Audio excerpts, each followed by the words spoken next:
King Hezekiah had constructed a tunnel for the defense of the water supply of the city of Jerusalem against a time of siege. He dug this tunnel through solid rock from the pool of Gihon, and the two teams of workers so calculated and worked that the tunnels met exactly on target, which was quite a feat for that day. Let's look at this project in detail. First of all, 2 Kings 20:20 says, how he made a pool and a conduit and brought water into the city.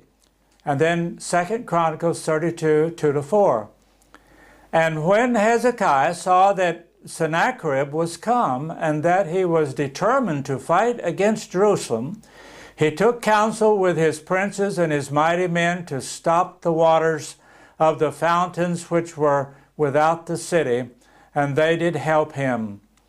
So there was gathered much people together, who stopped all the fountains in the brook that ran through the midst of the land, saying, why should the kings of Assyria come and find much water?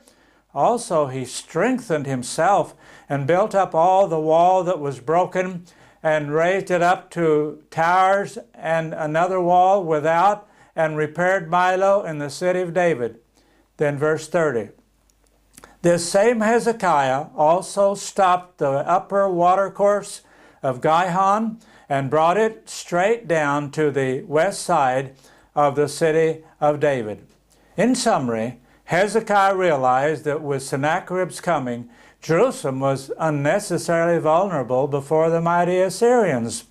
The water supply of the city was outside the fortified city's walls.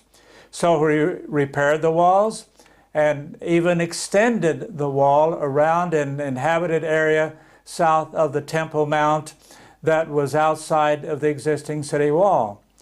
These specimens of a broad wall have been excavated in the area and demonstrate just how Hezekiah built the wall. Secondly, he apparently stopped up the outside entrance to the Gihon spring. Remember that the spring was a short distance outside the wall, and completely sealed it off after making access to it just inside the city wall, and a second access at a location down the valley, but inside the newly extended city wall. The first access was a shaft just inside the wall, which was made down to the new tunnel. This shaft has been named Warren's Shaft, after the man who discovered it in the 1800s. Now let's retrace the above action on today's landscape. Here we're over the Mount of Olives to the east of Jerusalem. The Kidron Valley is between us and the Temple Mount in the center. The Temple Mount is a long wall rectangle with a mosque and its golden dome in the middle. Now we'll go down the Kidron Valley to the left and look back to the Kidron Valley to the northeast. Note the location of the Temple Mount with the Kidron Valley on its right. Now come down a ways to the Gihon Spring. This is said to be the main source of water for an ancient Jerusalem, so you can see how important it was. This is the cave where the spring emerges, and it is the object of these discussions about the water supply and exactly what Hezekiah did.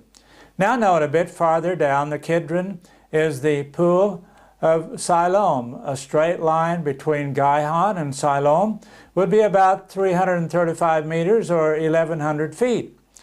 Hezekiah dug a tunnel through solid limestone between those 2 points, but it followed a S pattern and runs a quarter of a mile, 1,319 feet, or 533 meters in length, about 40% longer than a straight line would be.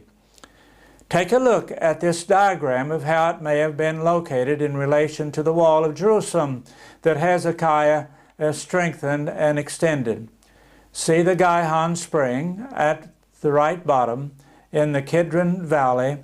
The tunnel goes straight back towards the wall, being intercepted just behind the wall by Warren's Shaft, which gave access to the inhabitants at that point. Then the tunnel proceeds in a snake-like fashion movement, both inside and outside the wall. Perhaps he was following some natural fissures in the rock formations. Maybe there were some openings, small caves that he just connected together. We don't know. The completed tunnel reached to the pool or reservoir of Siloam, called also Silwan, and that is on the upper left of our diagram. Here is another diagram showing the Temple Mount on the right, then the Gihon Springs on the middle right, and the Pool of Siloam at the lower right corner inside the city. Now let's walk back through the history of the Gihon Spring and Hezekiah's tunnel.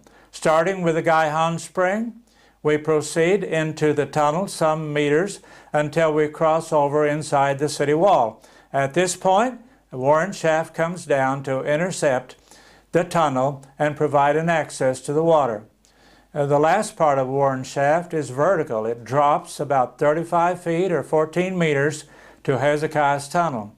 Scholars and critics have long debated the dates of this entire system and exactly how it all functioned, but one thing is crystal clear: it all had to do with a secure water supply and access to water for a besieged city.